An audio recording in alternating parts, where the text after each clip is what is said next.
জামাতে ইসলামী বাংলাদেশ যে রাজনৈতিক একটি দল, তারা বলছে যে আমরা ক্ষমতায় গেলে ইসলাম প্রতিষ্ঠিত করব।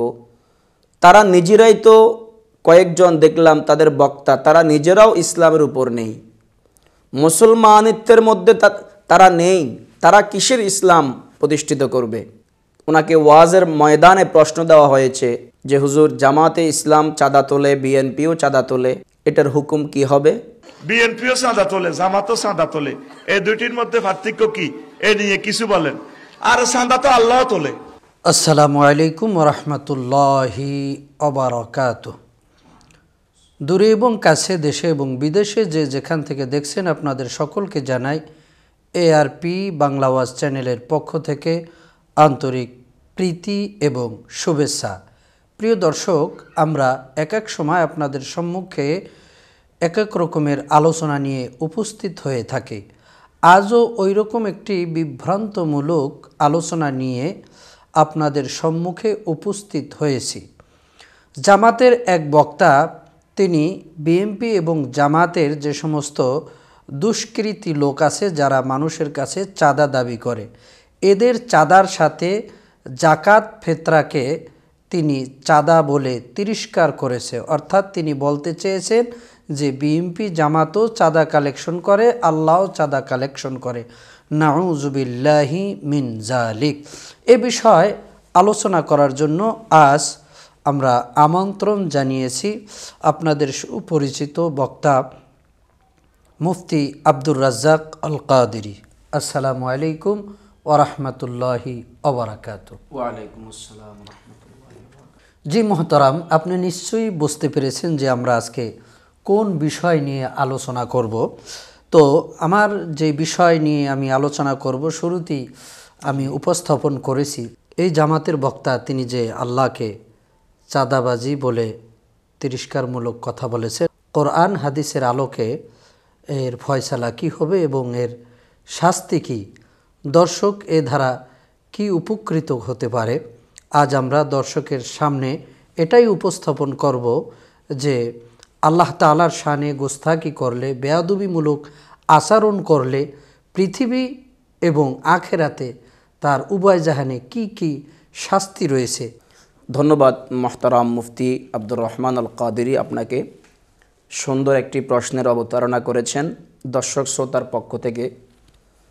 সেটি হচ্ছে, আমাদের দেশে এখন যেই বর্তমান পরিস্থিতি, যারা ভাউল আছে, আল্লাহর শানে কটূক্তি, রসুল পাক সাল্লাল্লাহু আলাইহি ওয়াসাল্লামের শানে কটূক্তি করে, আমরা দেখেছি তৌহিদি জনতা নামে আসলে মূলত যারা কালিমা পড়েছে তারা সবাই কিন্তু তাওহীদি জনতা।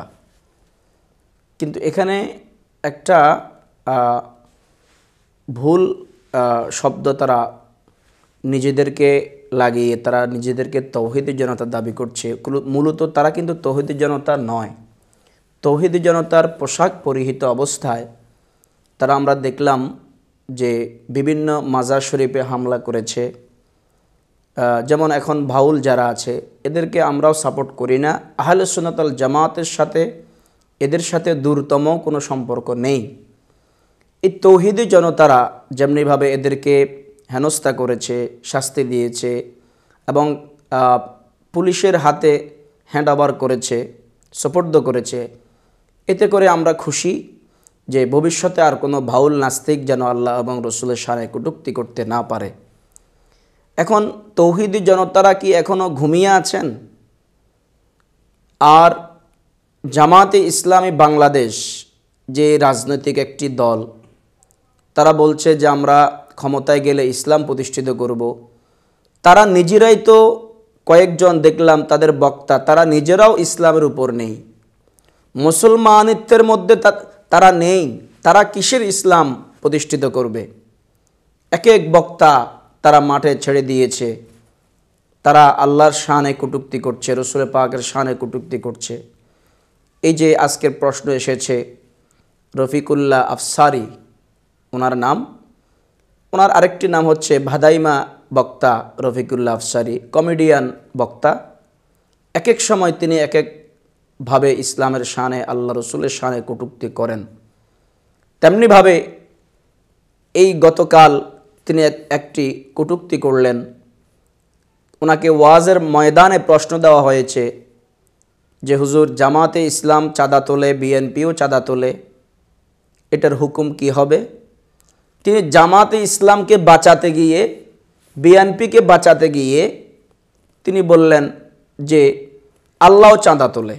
নাউজুবিল্লাহি মিন যালিক। শব্দ চয়নটা কতটা বেয়াদবি, এবং এতে তার কুফরি হয়েছে, কোরআন হাদিস, কোরআন সুন্নাহ, ইজমা কিয়াস মতে ওয়াজিবুল কতল হয়েছে।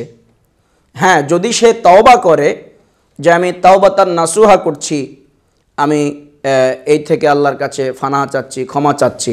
জি হজরত, আমিও একটু আপনার সাথে যোগ করতে চাই যে যেভাবে এক ইহুদি আবু বক্কর সিদ্দিক রাদিয়াল্লাহু তাআলা আনহুকে বলেছিল যে আল্লাহ ফকির, নাউজুবিল্লাহি মিন যালিক। তো রফিকুল্লাহ আফসারীর সাথে আমি মনে করি ইহুদির সাথে একটা সাদৃশ্য আছে। যেমন এই যে মুহতারাম মুফতি আব্দুর রহমান আল কাদেরী সাহেব আপনি যে কথাটি বললেন, হযরতে আবু বকর রাদিয়াল্লাহু তাআলা আনহু তিনি মদিনার রাস্তা দিয়ে হাঁটতেছিলেন।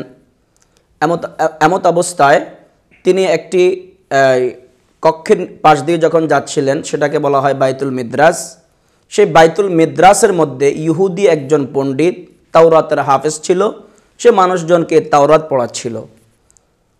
তখন হযরত আবু বকর রাদিয়াল্লাহু তাআলা আনহু ওনাকে বললেন, হে ফিনহাস, তুমি তো তাওরাত জানো, তোমার ভিতরে তাওরাতের এলেম আছে, তো তুমি আল্লাহর উপর ঈমান আনছো না কেন? তখন সে বলল, আমি কোন আল্লাহর উপর ঈমান আনবো যিনি ফকির, যিনি বলেছেন ওমান ইউকরিদুল্লাহ করদান হাসানা, তোমরা আমাকে উত্তম কর্জ দান করো।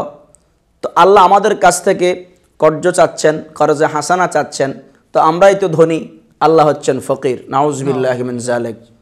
তাফসির ইবনে কাসিরের মধ্যে এসেছে, ফাদারাবা আবু বকরিন রাদিয়াল্লাহু তাআলা আনহু ওয়াজাহা ফিনহাস দরবান শাদীদান, অর্থাৎ হযরত আবু বকর রাদিয়াল্লাহু তাআলা আনহু ওই ইহুদির গালের মধ্যে এমনভাবে চপেটাঘাত করলেন, তার গাল লাল হয়ে গিয়েছে, ফুলে গিয়েছে। সে রসুল পাক সাল্লাল্লাহু আলাইহি ওয়াসাল্লামের দরবারে এসে নালিশ করলো যে ইয়া রাসূলুল্লাহ, আপনার খলিফা হযরত আবু বকর তো আমাকে চপেটাঘাত করেছে। তখন হযরত আবু বকর রাদিয়াল্লাহু তাআলা আনহুকে ডেকে আনা হলো।